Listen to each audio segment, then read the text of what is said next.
We are continuing our discussion around protecting your financial foundation.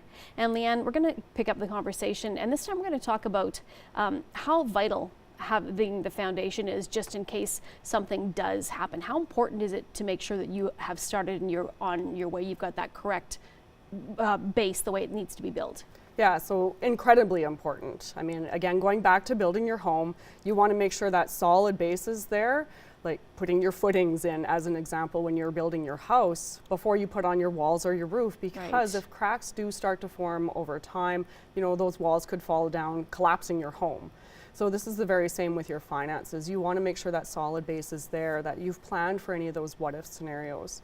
Because what would you do if you lost your job or you got hurt and now you don't have that additional income coming in, or you got sick, or you couldn't make decisions on your own behalf?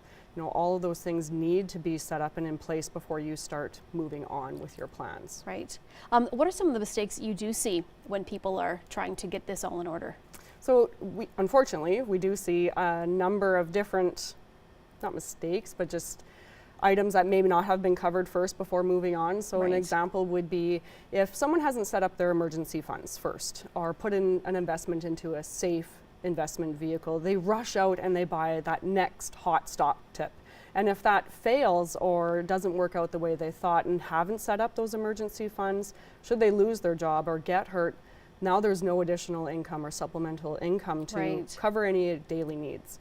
Or parents not setting up their wills if they have young children, right? They haven't named any guardians. Should something happen to them prematurely, the courts will make those decisions for them. Right.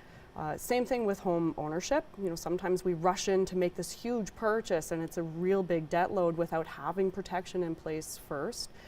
So that exposure could really put your finances and your family at risk. So what do people do that put themselves in a position to succeed? So some of the do's would be start saving early, even if it's as little as $25 a paycheck, because those savings really start to compound over time and add up, and it's a great habit to get into. The other thing to consider is protect yourself. So we are our biggest asset in our ability to generate income. And that's where insurance would come in. So having life insurance to cover us in case of a premature death or disability if we get hurt, or critical illness to cover us if we get sick. Any of those events could really deplete or just wipe out our retirement savings. So you want to make sure that's in place before you really move on with any of your other parts of your financial plan.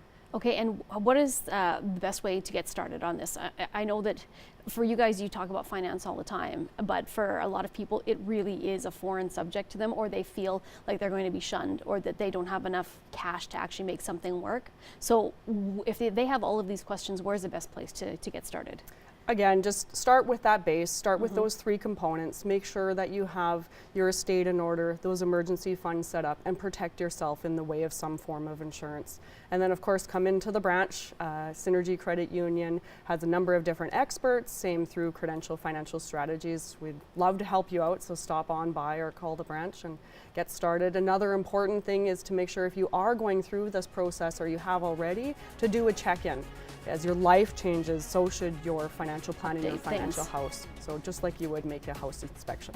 Okay, great. Well, thank you. This has been very informational. I appreciate you coming in today. Thanks so much. Thanks for having me.